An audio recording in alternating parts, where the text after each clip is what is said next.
Welcome to Happily Ever After is just the beginning. Keeping your relationship not just together, but happy, and we mean truly happy, is part art and part science.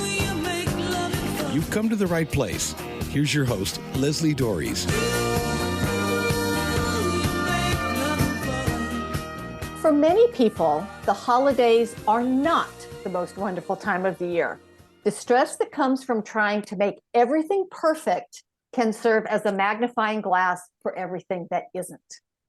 January often brings calls to both marriage counselors and divorce attorneys as people decide they can't spend one more year living in a relationship that is draining. Now, often they see the only choices as living with things as they are or to end the relationship. But before making this life-changing decision, it's important to look at all of your options.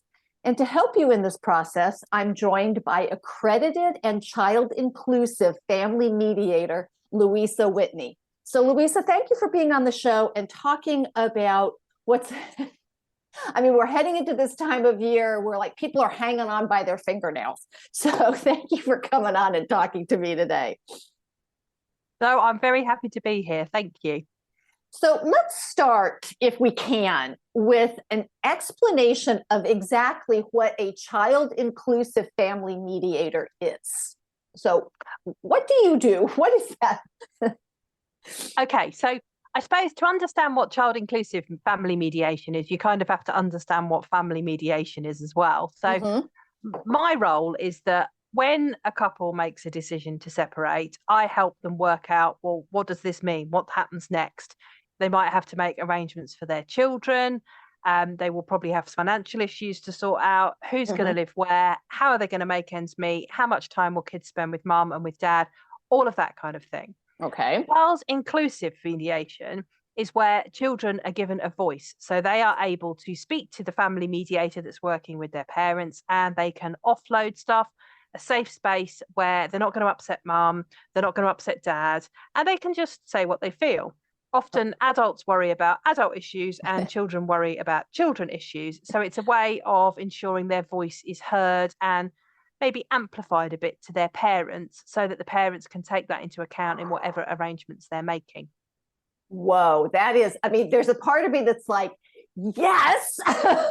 And then there's another part of me that's like, having talked to several children myself of couples that I've worked with, they're really hesitant because, I have yet to hear a child actually say to their parents, we don't really care about your happiness. We want you to keep the family together, even though that's what they're thinking. I mean, I've got a client right now who he and his wife they're headed for divorce, and their 16-year-old daughter is not happy about it because it's upending her life. So I love the fact that the children get a voice. That's one of the things I tell my clients. Most of the time I don't do it for them. I'm doing it for their kids. So it's kind of the same sort of philosophy. So how does this information as a mediator, so the kids come to you and you're talking to the parents and you're talking to the kids, how do you not break the kids' confidentiality and trust, which is critically important, but to still get that information to the parents? Yeah, and that's a really, really important part of the process. So for obvious reasons, there are a great many safeguards around the process. Okay. Firstly, it only takes place if both parents are happy with it and the children are on board with it. And I think sometimes it's important to say to parents, you can offer your children this because they might want it, but if they don't, that's totally okay. And anything the children say to the mediator is confidential. What we then do is talk to the children about what messages they want fed back to mum or dad or both of them. Okay. So the messages come in the children's own words, and the mediator doesn't add to them, doesn't interpret them. They just get the messages that the children want passed on in their own words. So that's really important that the children know that I can offload all this, but actually the one thing that I'd really just like you to tell mum and dad is this, or the three things, whatever it might be. So what are some of the most important things a couple needs to think about if they're considering a separation, and especially with this information? I mean, are there categories of things that kids want their parents to know, kind of more generalities, or is it case specific? I think there's some themes, but I think there's also a lot of case specific stuff. Okay. And I think one of the hardest things for parents is that when you're supporting your children, often you're drawing on previous life experience. So if your child has a problem with maybe another child at school, or they're struggling with some work, you're drawing on previous life experience that you have to give them some support. But with divorce and separation, you're often going through it exactly the same time as your children. So it's still often really, really raw. So whereas you'd like to react from a place of, yes, I've thought about what you're thinking, sometimes they don't. They just react from a point of view of, that's really raw, and ouch, you pushed a button and they've just gone. Right. So I think one of the things that I'd really highlight is that, yes, it's important to sort out all of the arrangements and all the things that are going to come from separation. But actually, first and foremost, what you need is to be okay and to take some time to heal, to get support. That is absolutely crucial. So that when you come to talk about what happens next, you are coming at it from a place of having done a bit of healing, not feeling quite so raw. And whilst there might be kind of interim arrangements you make just so you can hold things to give you both space to think about it, the bigger decisions should be left for when you feel more equipped to do so. And decisions about your children are some of the most important decisions that you're going to make. There was an interesting survey done in the UK a few years ago, and it comes into what you were saying before, Leslie. Firstly, that a whopping, I can't remember the exact percentage, but it was over 80% of children said they'd rather their parents separated rather than just stayed together for them. And there was also a significant percentage, I think it was something like 2/3, who said that their parents just didn't talk to them about the separation, so they didn't know what was going to happen. And often kids know a bit about separation. They've got friends, or there's people in their class that have been through separation. So their view is often informed by that. So if they know one of their friends went through separation and then they didn't get to see dad very much, the children may worry that they're not going to see dad very much. So they often hold these worries and they don't know who to talk to about them. Right. I mean, and and it's interesting, as my parents got divorced when I was a teenager, I have worked with lots of teens, and again, of course, obviously the age of the child matters, because first off, they have to be able to verbalize their thoughts and feelings. And so, but again, it's, it's so hard because it makes children have to deal with adult things maybe earlier than we would like them to. And again, they don't necessarily have a full understanding of the complications of intimate relationships. And so they're kind of flying blind. So what are some of the concerns that kids tend to have? Yeah, and I think it's important to stress that this is not in any way a kind of interview with children. It is very much a kind of, here are some toys, let's play with some toys, let's play with some, fidget spinners, we might doodle, they might have a snack. And it's very much, you know that I'm working with your mum and your dad, and they think your views are really important, and they want me to talk to you so that they can hear what it is you have to say. And sometimes there might be a lot of stuff. Sometimes there might just be, I know they're doing their best and I'd really like them to know that they're doing their best. Or it might be, I'm okay, but actually there's a completely separate issue that is really causing me an issue. Or sometimes it's, one of the things I've seen is, in this case, it was dad, the children weren't spending so much time with dad. And when they did spend time with dad, he was really trying to make it really special with lots of activities and lots of things crammed in. Right. And actually, one of the things that they said was, could we just do less? Could we just hang out? Could we sit down? Could we just not be doing stuff all of the time? It's stuff like that often parents are doing their best, but they don't often always see it from the perspective of the children and what it feels like to be doing that. Yeah, I mean, and it's, and so who are the kids who are most likely to take advantage of this opportunity? I mean, is there an age range? Is it, how do they actually, and then of course some of it is also maybe the kids who could benefit from the most are having the parents who don't want them to talk about it. So tell me a little bit more about the mechanics of it. Yeah. So as a rough guide, a sort of general rule, it's usually available for children who are 10 and up. Okay. But it's not cast iron. And for the simple reason that, say, for example, you've got a family and you've got a 13-year-old, an 11-year-old, and an 8-year-old, it would be really unfair to say to the 8-year-old, well, your siblings can come and have a chat, but you can't. So, and the 8-year-old may have more to say than the 13-year-old and the 11-year-old. So that's why it isn't absolutely set in stone. You may have a very mature 9-year-old who really wants to talk about things. You could have a 12-year-old that really doesn't want to and thinks that it would be the worst thing in the world and doesn't want to do it. So that's why the age is, it's there as a rough guide. And if both parents agree, what happens is I, as the mediator, would contact the children in a child-friendly way. I mean, I'm quite a fan of the letter because I always think like children don't really get post and parents just moan about post because it's all bills and rubbish stuff. So actually to get a letter in like a funky coloured envelope can actually be quite an exciting thing. And then it helps them to understand a bit more about it. And there are rules that are in place, such as mum and dad aren't allowed to tell them what to say or to coach them, and they mustn't ask them afterwards what they said. And that can be quite empowering for children when they know that their parents have been told, no, you can't talk to me about that. Particularly for the slightly older children, there's being able to say the mediator says you mustn't do that if they ask questions and stuff like that. So what are some of the concerns that the kids bring up?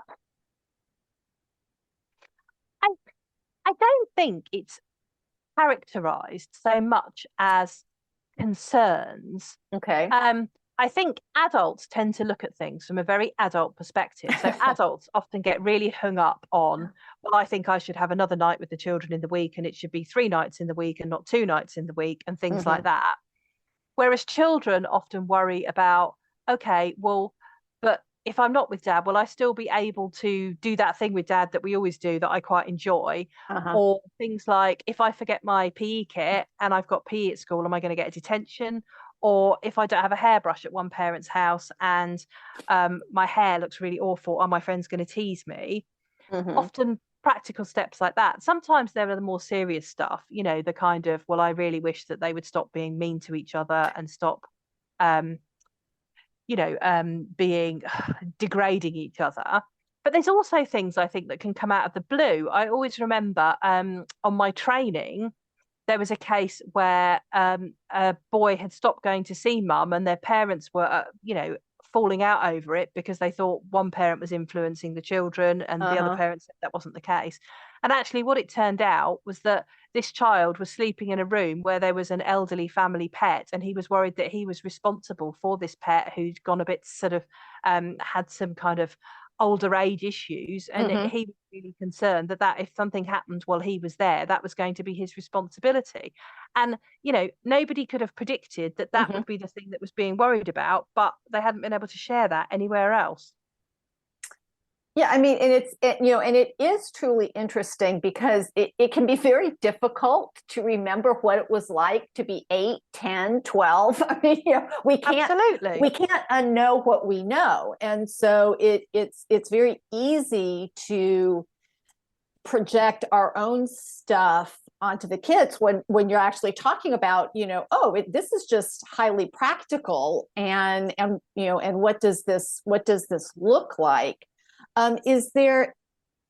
Does mediation deal with any kind of the emotional stuff, or is there a recommendation that if there's some emotional, well, there's always emotional, we'll get to a little bit to that question in a little bit, but is that covered in mediation, or is that more of a counseling therapy type of issue? It's a good question. I mean, separation is of course emotional, and some of the issues that keep people stuck are emotional ones. They're not legal or financial ones. So I'm not therapeutically trained, and even for mediators who are therapeutically trained because they were couples counselors and then became mediators, Mm-hmm. it wouldn't be appropriate to be doing therapy in mediation. So it's something that I certainly flag with my clients at the outset. I ask them whether they've had counselling, whether it's something that they are open to, what support they have around them, whether there's any other support they would benefit from. And often it's really helpful to be having some kind of therapeutic assistance alongside the mediation process, because meetings can feel hard, talking about unraveling all the stuff that you've had together and separating it out. Mm-hmm. That's really emotionally draining at a time when you already feel pretty emotionally drained. So knowing that you've got support around those meetings can be really, really important. And I'm a big believer in people needing to have that healing and that support to help them heal on that journey. Okay, well, that makes sense. So this is Happily Ever After is Just the Beginning on webtalkradio.net. I'm Leslie Dories, and I'm talking to accredited and child inclusive family mediator, Louisa Whitney, about what couples need to think about before or during a separation. And couples can feel really lost when trying to decide what to do about a marriage that isn't working for one or both of them. And my goal with this show is to try and provide information about options. And if you want to have a better marriage, but don't know what to do to make it better, I invite you to get in touch with me and schedule your 5-star relationship call. You can reach me by telephone at area code 919-924-0463. Again, that's 919-924-0463. Or you can send me an email at Leslie, Lesli, at foundationscoachingnc.com. And now I want to get back to this conversation about, child inclusive family mediation. So, Louisa, I'm assuming that obviously they can't meet with you until the step is taken that mom and dad are going to separate. So the kids, do all the kids already know? I mean, and is that part of what, as a mediator, you try to help parents with? How do we tell the children this? Yeah, absolutely. So I think when people come to see me, some have told their children and their children are aware of the situation. Mm-hmm. And some people haven't, because what they want to do is to work out what's going to happen next, so that when they tell their children, they're then able to explain to them what happens next. And I think one of the fascinating things is that if I ask clients, how much are your children aware of, they might say, oh, I don't think they're really aware of it. But I think often children have picked up on it. Children are hardwired to read mum and dad. They notice when they're not smiling as much. They notice when there's tension. They notice stuff. And that can be worrying for them that, Mm-hmm. Something's going on, even if they haven't been told. Right. Yeah, that's always the thing that I get. People say, oh, well, they don't know this, they don't know we fight. They don't know this. I'm going, yes, they do. They're not telling you about it, but they definitely know. Or most of them do, not everybody. But I mean, and I think that's one of the things why when, it can come out of the blue for kids when parents are effective co-parents and there's not a lot of tension or argument or fighting, kind of discord in the house, this can catch kids by surprise. So how are children impacted during this time? What are the things that they're thinking, that they're concerned about, that they're afraid of maybe? Yeah, and I think there's different worries that they go through as this period unfolds. So it might start with things don't seem right between mum and dad. I wonder what's going on there. I wonder what this means. Mm-hmm. Are they going to get divorced? Is this going to happen? And then what that might mean for them. Then once they know about it, then there can often be, a lot of concerns that come up. What does it mean for your relationship with each parent? How much are you going to see them? Does it mean that you're going to spend less time with each parent? Does it mean you might go a long time without seeing each parent? Particularly for younger children, 3 sleeps can feel like an eternity. So it Right. can be quite a long time. I think it also can be impacted by what their experiences have been of separation. Have they seen that within the family? Have they got friends? That can really inform their thinking on that. I agree with you that children who have had the impact really minimised because their parents haven't fallen out, it can be a bigger shock for them. Which almost feels like a bit of an irony, doesn't it? Because the Mhm. people that have really managed to keep it peaceful are the people whose children are really shocked. But often that's the initial thing. And with support and love and care, they come through it okay.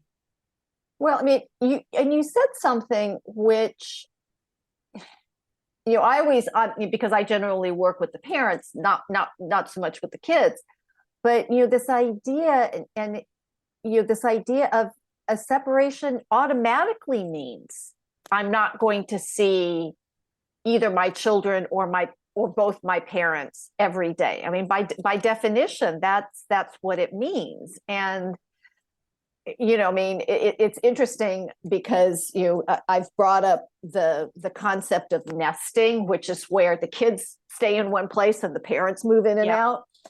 And I usually, there's usually a bristling from the adults when I suggest that. And I said, but that's what you're asking the kids to do, is to keep constantly moving back and forth. Is that not disruptive? Yeah. It's really interesting, actually, because I think that nesting has been a touch more common over in the US where you are. Okay. It hasn't been very common here at all. But that's not to say that I haven't dealt with people. I mean, I've been dealing with separating couples for 20 years, and there has always been the odd parents who have done that, and for Mhm. them it's really worked, and for them it just makes sense. Well, why would we disrupt our children? We can just move in and out. Mhm. But there is, as you said, a great reluctance amongst parents to be kind of moving in around. It, I think the reluctance partly comes from how you manage it. So if you have the family home and then you've got one other place that you're both sharing, you're constantly in and out of each other's space and having to Mhm. deal with, if one person's left washing up and all of these kind of difficult issues. Right. But I think what it means to me overall is the question is not, right, what do other people do? What is this? The question is, what will work for our children? Because your children are people that have particular needs, they have particular personalities. What is it that would work for them? What do they need from you during this time? And I'm a big believer in trying to create something that would work for them, even if it's unconventional or even if it's not what other people, inverted commas, does. It's really about, what do your children need? And what they need now won't necessarily be what they need in 2 years' time or 5 years' time, but it's looking at each stage of how they can be best supported by both parents. Well, and I love that you said that, because this is, a continuously changing thing, because kids get older and what they need when they're younger is going to be different than what they need when they get older. And being able to be flexible or understanding around that. So as a mediator, do you continue to see people throughout the course of time, or do you give them skills that they can use on their own as they go through this process? It's kind of a bit of both. So, firstly, yes, I would hope that they, through mediation, get the skills to enable them to manage adjustments that they need to make going forward. Mhm. But secondly, they always know that if you do hit a wall in 2 years' time because, your 14-year-old has decided actually they'd much rather see their friends than mum or dad, Right. yeah, it's pretty common. Yeah, par for the course. Yeah. Mhm. Exactly, normal development. Then it helps just to come back to mediation and just talk about things and just try and find a way forward that will work for everybody again. So, I mean, the thing that, mediation sounds great for couples who are somewhat on the same page, but in a lot of cases, that's not what's going on. A lot of cases, it's one partner who wants out and the other partner who wants, to work things out. So how does that show up, and how does that process impact kids? Yeah, and I think that's a really difficult situation to be in, because often they are poles apart in that kind of grieving or recovery cycle. Because, one person may have been thinking about ending the relationship for some time, and Yes. the other person, as soon as they're told, I want to separate, that's when their grief cycle begins, and they may Hmm. well be in shock for a long period of time. I think where that can be a difficult situation is if children kind of pick up on or are given information about the dynamic. Because if you've got kind of, oh, well, daddy wants to end our family, or mummy's the one that's tearing us apart, Hmm. that can really put kind of the idea of fault in children's heads. And I always say to parents, give information about the practicalities of what's going to happen, but don't try and put any element of fault in your children's mind. Because, your relationship may have changed, but to your children, you're still mum and dad, and they still want to have the same view of you and the same quality time and all those kind of things. So I think that's certainly a scenario where it can be difficult. And it's difficult to go through a really huge grieving process and not, it's visible, it's there, it's hard to deal with that and also support your children at the same time. So I think that's where, therapeutic assistance and support and time is really, really important for everybody. Well, and I'm so glad you brought up the concept of grieving, because first off, this should come as no surprise to anybody, but we don't all grieve the same way. And the other thing is, and you talked about this, and where are people in the grief process? Because yes, in many cases, one person has been kind of grieving the relationship while they've been in it, and then they get to the point where, okay, I'm done, I'm ready to go. And then the other partner, who may or may not know about this, sometimes they do, sometimes they don't, they start grieving, and then the kids have to grieve. So I think that may be something that couples miss during this time. But is there anything else that couples might not be aware of during this time of either considering separation or actually starting the process?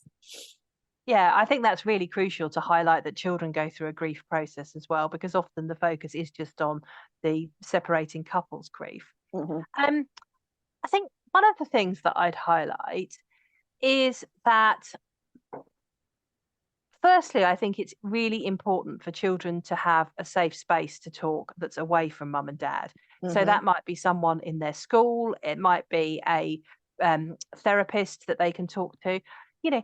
Family and friends can be difficult, but if they've got a grandparent who's able to be really neutral and not take sides and can just be that person that they offload to, Mm-hmm. then I think that can be quite helpful for them to have. But it's really, really important that they have someone that they can just offload stuff to, that's not mum and that's not dad, and who, won't be asking them questions because they're emotional or things might get difficult.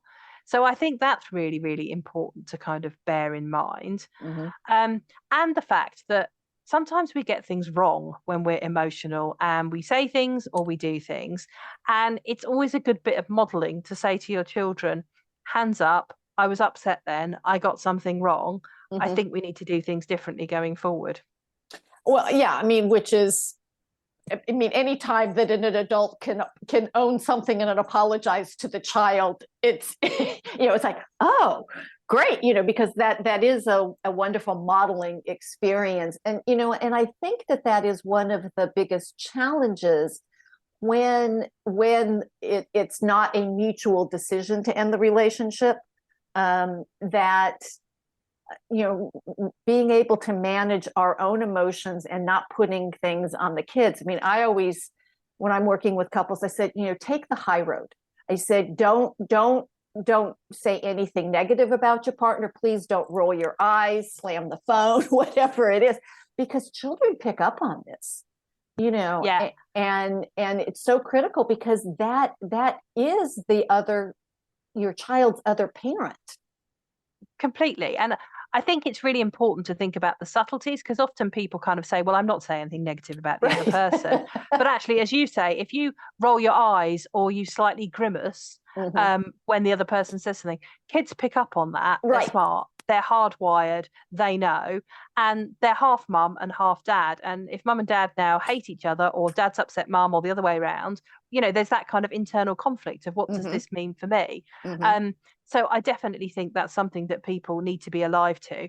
I also think if people get to the point of having a new partner, which is often a very, very fraught situation, but please talk about that before you introduce your children, because that awful scenario where one child goes back and says to the other parent, oh, we met mum's new boyfriend today, or dad's new girlfriend, and the other parent has no notice and doesn't know. And then the children learn, oh, this is not a safe topic to talk about with that parent. But if the other parent had a bit of notice and a bit of warning, then they'd have been able to react in a way that would be more in line with how they'd like to take those conversations forward. Well, and I so love you mentioning that, because that's the other place where knowing where the children are in their grief process is critically important. Because if the children are still in the grief process over their family,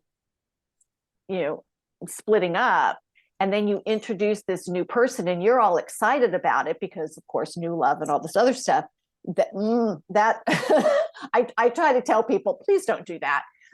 Because the kids may not be ready for that, and not because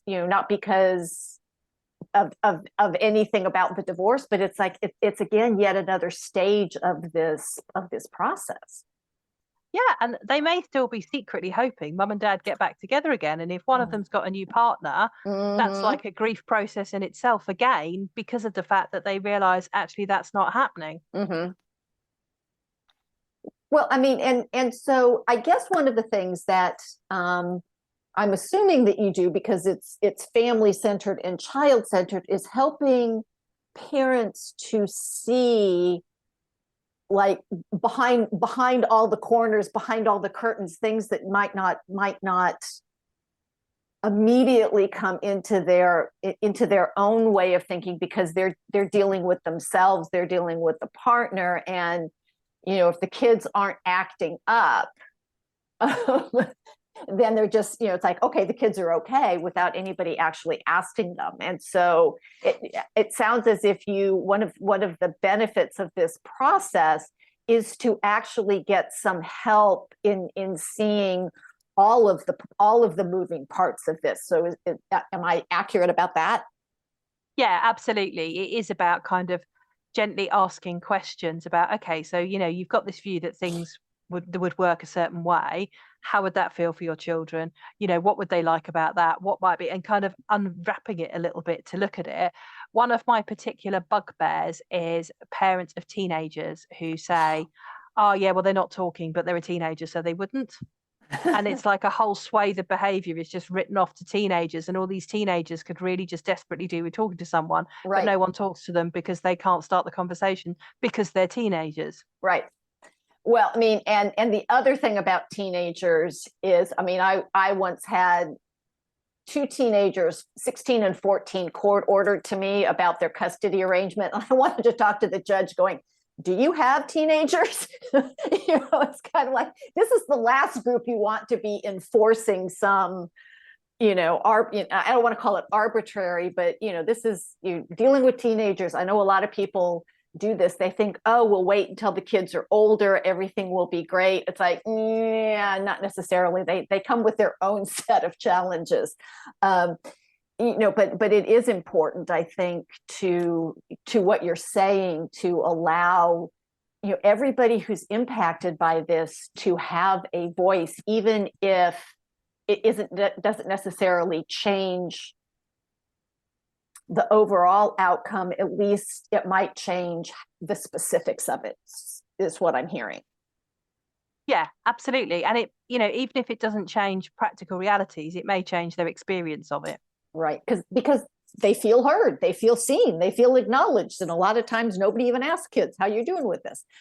So Louisa, thank you so much for sharing this. Can you give people some information about where they might be able to find you? I realize you're across the pond, but I'm assuming that there's similar things available, at least in both in Europe and in the United States and Canada, and these areas where this is going on. Yeah. So you can find me via my website, which is lkwfamilymediation.co.uk, or you can find me on Instagram. I'm louisa.whitney.1, or on Twitter at Louisa Whitney. And the LKW Family Mediation Practice also has a Facebook page as well. So any of those places would be a great place to come and see what I've shared. Terrific. Well, thank you so much. And the truth is, marriage is often more difficult than it needs to be. Mostly this is because people don't fully understand all the moving parts, but there are ways to make things better and lots of ways to learn how to do that. But you have to take the first step. And my advice is, don't wait too long. The sooner you act, the sooner things can get better. And so hopefully one of the things that you will continue to do is to continue to listen to this show. And until next week, stay loving.